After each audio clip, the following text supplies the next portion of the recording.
Good morning, everyone. Thank you for joining us today. I'm June Riley, founder and CEO of VC Task Force. And just to let you know, VC Task Force is an organization that provides programs and events for the venture community around issues of the day. And we'd like to welcome Gary and Gary's Picks.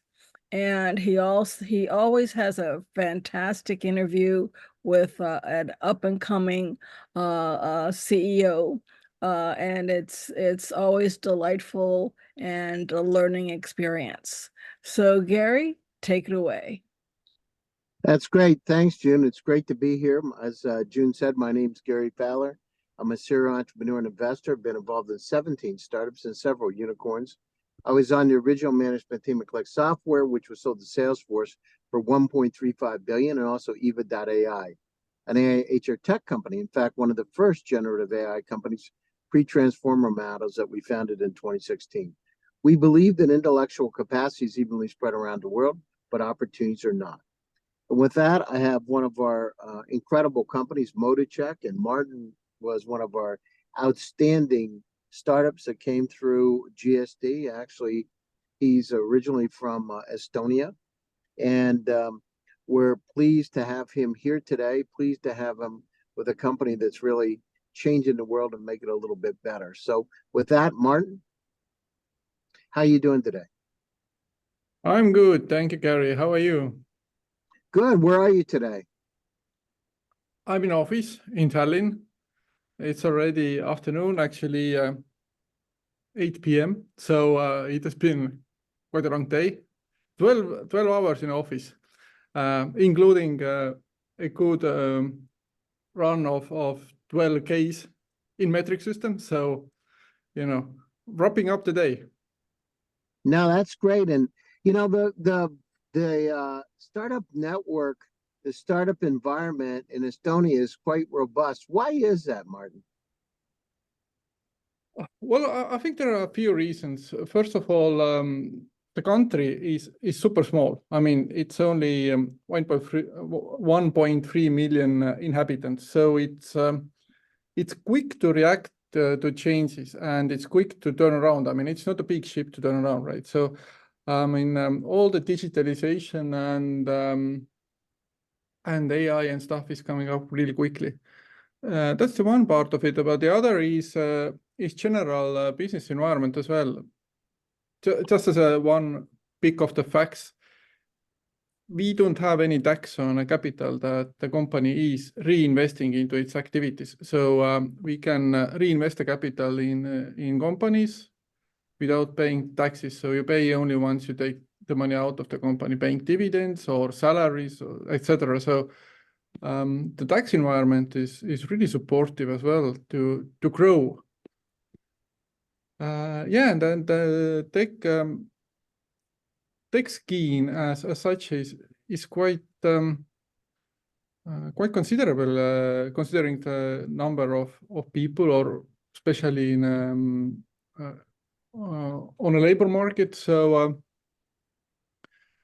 a lot of people think great ideas, and some of them are really successful. So we have some good success stories from the country, number of unicorns that actually pave the way for the next ones and make it easier to break through in other countries as well. No, you're right about that. So tell us a little bit about the history of Moticheck. How did you come up with the idea, and where are you today?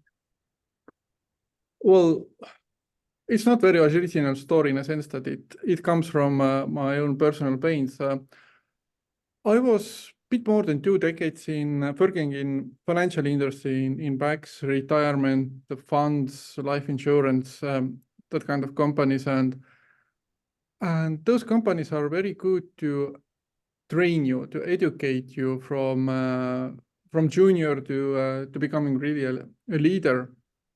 And I had a great variety of tools to use to help me to be a good manager, to be a good leader. But I found the employee service really dated, considering how people are communicating these days. I mean, all those hundreds of millions and trillions of people using social media cannot be wrong that short format of communication is something that people like. They don't like long questionnaires, and people are communicating in a chat format, not writing, 3 pages of letter to grandma or your loved ones. You send a short message, right? So picture, stuff like that. So what I figured out is that there must be a better way to communicate with employees in your team to understand how they are doing and support the leaders with the information in a background so they know where to turn their attention in respect to employee experience and more complicated stuff as well, like mental health. So that's what we do, and currently we are providing the service that includes, first of all, continuous employee experience monitoring. We map the employee experience on daily basis, collect a lot of data, and based off that we can build really actionable dashboard. But on top of that, we have a AI-powered leadership mentor that advises those managers, no matter whether they are on entry level, mid-level managers, or experienced leaders. So we all need more confidence in decision making and in taking actions. Yeah, we need intelligent feedback that can help us guide our lives better in our work careers, whether it's using things like pulse surveys or using generative AI to really understand who you are and what you need and how to improve those relationships. And we're so inundated, Martin, with information around us, this information overload or infobesity. Sometimes it's a challenge because you don't know where to course correct because you don't have the data points to be able to make an intelligent decision for data. So that's incredible. And how's business right now? How have you experienced business and how fast are you growing? Well, last year I would say that we are growing in a okayish manner. So to speak, the growth is good, but it's not something that would fit maybe most ambitious startup founders. So last year we grew something like 85% in terms of recurring revenue, which is not 10 times of the previous year.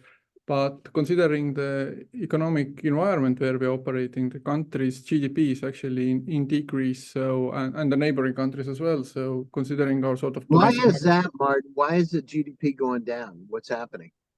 Well, there are several reasons. Of course, Estonia, our eastern neighbor is Russia, so we got all the trade with Russia after the breakout of Ukrainian war. So several companies, I would say even several industries, suffer quite a lot of either losing the market for their product or losing cheap raw materials to produce stuff to Western markets. So one of the setbacks certainly comes from there, and the other thing is that the state as well is investing heavily into defense, supporting Ukraine a lot. So the focus in general is more defensive, I would say, either in business or in public sector. But you have to be specific. I mean, there are sectors that are really booming, and we see strong growth as well. When you ask how's the business for us, then we started in 2021, and back then we felt that we are a bit too early on a market, and we were really educating, what technology can do for you as a manager, and the buying persona for us is quite often the chief HR officer. So we had to explain that we save a lot of time and cost for you, but really our product takes the ownership from your desk and hands it over to each and every leader in your organization. And it's quite radical change for some of them. But now we have seen a small But you're growth. making really data-driven decisions then, right? So they're Exactly. data-driven decisions. And also, when you're using generative AI, you can make intelligent decisions. And quite frankly, you don't have to do them yourself. The system can be a digital worker, if you will, helping you make those decisions. Yeah, we have actually name the character, so we call it Aiden. So it's a person you are chatting to, and exactly what you said, Gary, is very important. That there is an info obesity around us. So you look at the data figure, and it's difficult to understand what does it actually tell you. I mean, what's the background? Do I see the whole picture? But AI is able to navigate in a data quite well, and of course it has enormous speed to go through the data and combine a message that actually speaks the language that managers and leaders can understand. It's not data specific language. It's not so-called HR language. I mean, it's what you can, the language that you can speak with your team, your employees, and that's most important. I mean, we'd like to, what we are making or doing is that we are taking the science out of the people service. I mean, all due respect to the very scientific service, I think they have their role, but we have to acknowledge that most of people executing managerial or leadership roles are not data scientists or psychologists, and they do not understand those very scientific service. So we have to make it easy, readable, actionable, and that's what we do. And the customer portfolio is growing, revenue is growing, so that's all good. How does the investment environment in Europe right now? What is it like? Well, it's bad. I'm just currently working on an article regarding the AI, and also was looking into the data regarding the startup investments. For example, for my home country, Estonia, 2023, the investments into startups accounted only for 147 million euros. Compared to previous year, sorry, it was nine months of the last year, and comparable period from 2022 was 1.2 billion. So, eightfold of decrease in investments into startups. So, it will take a good chunk of time when we get back to that level, because I mean, if the investors are looking currently only to provide bridge to their existing investments, or are a bit skeptical of the environment, or maybe towards some of the technologies as well, then there is a delay starting from when the commitments are made and when really the cash starts to change the ownership on account. So currently there is a setback, but I mean, there is also quite a lot of there was quite a lot of hype around the startup investment. So I think that the bubble has broken. So we are back to the reality, and that's it. Now we start to build from there. Well, I mean, that's always it. I mean, the good news is about this AI revolution that's in front of us is, it touches every vertical market and all people in some way or another. People say, well, I don't know anything about AI. I've never used it. And yet they're using Google, they're using Telegram, they're using all these tools in front of them. Salesforce, they don't understand. I mean, those are many times AI driven companies, and this is going to change everything. Drugs are going to be developed faster. Understanding your employees won't be like going to a review once a year. You're going to be able to real time continually understand how to course correct, to modify it, so you can have a mutually beneficial relationship, right? It's those kind of things are important. The networking contacts inside of the company, that people that could work together, that would want to work together, so you can dramatically increase throughput, increase the quality of work, increase the stickiness with the company, so they really want to be there. I mean, and you're right on the front edge of this thing. What about remote workforce management? Have you done much with that? Not much, but we see based on the data of our customers that remote teams and those hybrid teams, they require much more support, especially mental support, and not from a doctor.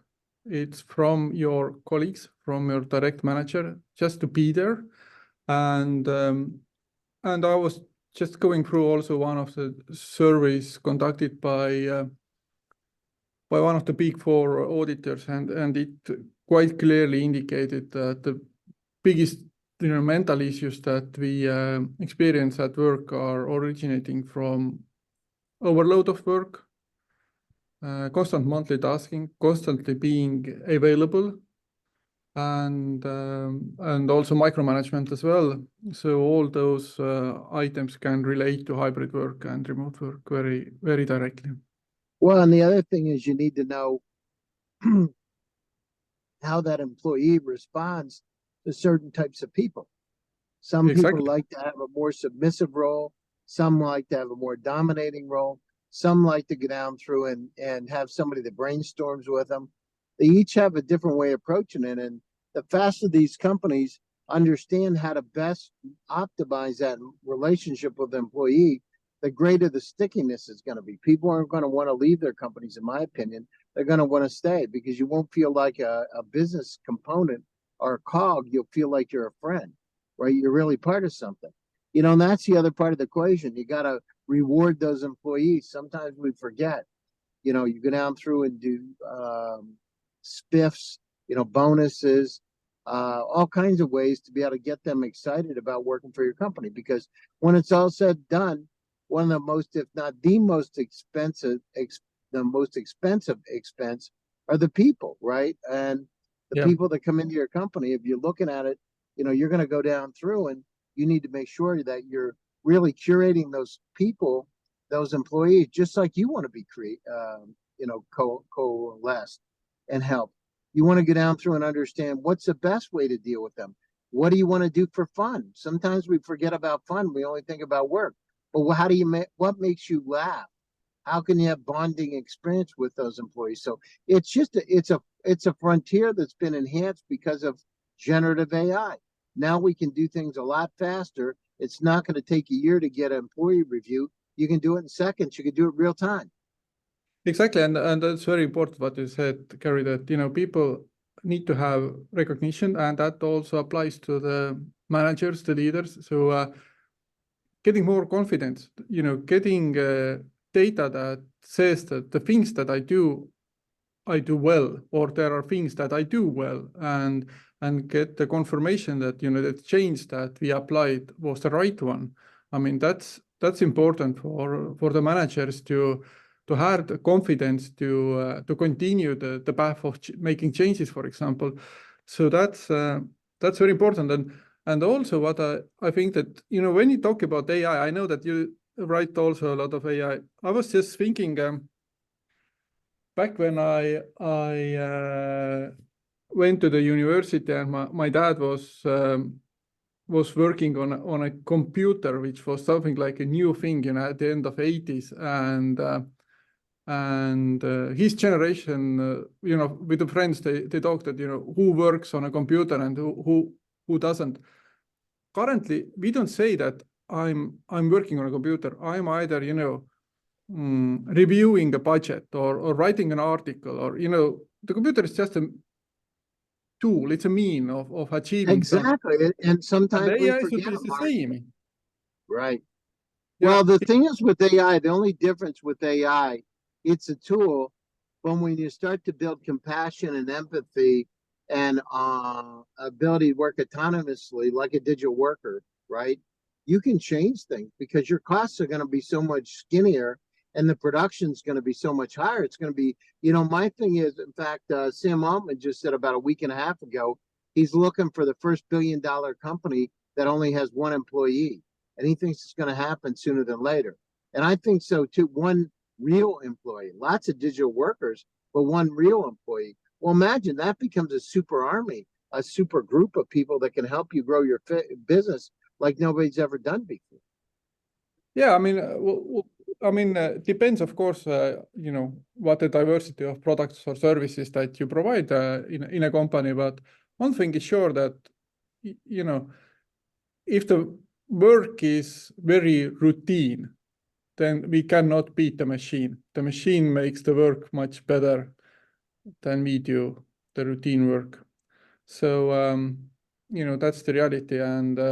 And Harvard Business Review had an article, I believe, in Q4 last year saying that, there are a lot of people, millions of people around the world to whom upskilling is not enough. They need complete reskilling. I mean, just today's skills will not grant their job anymore.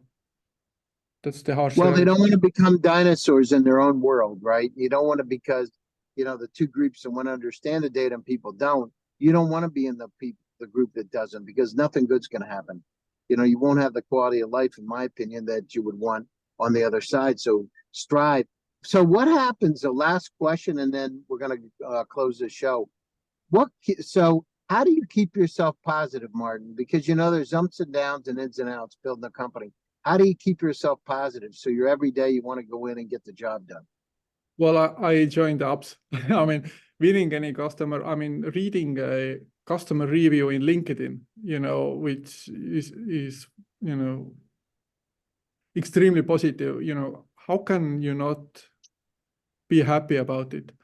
The trick for me is actually, sharing this optimism and joy with the rest of the team, the one we have in the company, our outsourced partners, also family. I mean, they might experience my moods a bit differently and do not understand where I get this, kicks. But be thankful what you have and do not complain about the stuff you don't have. I had a guy last week on my show. He had lost 250 pounds. And Mark, if you're listening to this, had an incredible interview with you. But he lost 250 pounds. He really had a lot of problems because of his weight. He comes out with his weight down, becomes a public speaker, writing a lot, a lot of consulting. And he was in his shower and he bent over holding a bar of soup and he got paralyzed, bar of soap. He got paralyzed, quadriplegic. And he went from being fat to being in great shape and running, kilometers and kilometers to the point he got paralyzed. And I asked him last week, how do you deal with it? And he said the same thing you'd say, Martin. It's gratitude. Be happy for what you have. Sometimes, first of all, tomorrow never comes. And if you're always trying to get something that's not your reach, you're going to die faster. You're not going to be this right kind of person. It's not saying don't work hard and don't be motivated. It's take everything in perspective. Care about your family and your life. Care about how you can help other people, and also make a little dent in the universe. Bring some happiness to somebody with your tool or technology that can make their life easier, better, and more interesting. So we're coming up to the top of the show, Martin. Closing thoughts, and how do people get a hold of you? Thanks, Gary. It has been very good to talk to you once again. Closing thoughts. I think, what I also said earlier, that, we have to work hard in order to adopt AI into our daily life so that we don't notice it, just get stuff done easier and faster.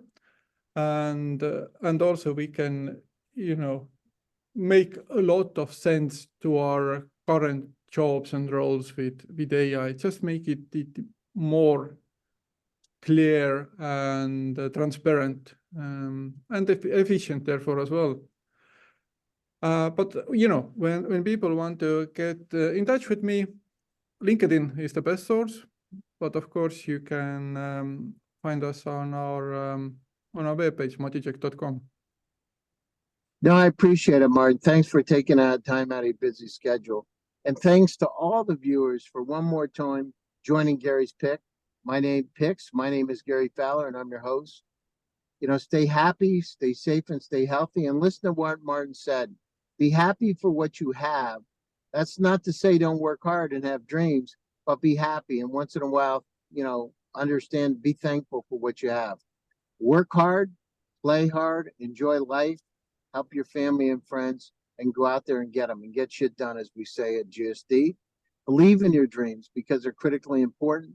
Visualize and paint those pictures, and don't be afraid. My friend Scott McNeely, who is one of the founders of Sun Microsystems, I had lunch with him out in California at a group lunch, and I had a chance to talk to him. And he said, always go to areas you fear the most because you're going to learn the most. Always go to areas you're going to fear the most because you're going to have the most exciting time. You become your own Indiana Jones and really the explorer of life. Explore life, go out. You know, most of the time, 99% of the time, people don't do it. You need to be the one to do it. Don't give up, be happy. Go down through and understand that if you have people around you that have operational expertise, access to capital, network and contacts, our thing is you can turn any company into a unicorn if you believe in your dreams. So thanks again for taking time out of your schedule. June? Thank you both so much today. And I truly believe in gratitude also. And it really makes a difference in one's life. So again, I say be grateful for the big things in your life and be grateful for the small things in your life, because the small things lead to happy days, just existing as a human being. So again, thank you, Gary, for another wonderful, wonderful interview. And Martin, Gary picks companies that are up and coming and poised for success. So good luck to you. And I look forward to seeing you, Gary, in another couple of weeks. And go out and be wonderful and succeed. Thank you both. Take care now. Thank you. Take care. Bye-bye, everybody. Bye, Bye-bye. bye-bye.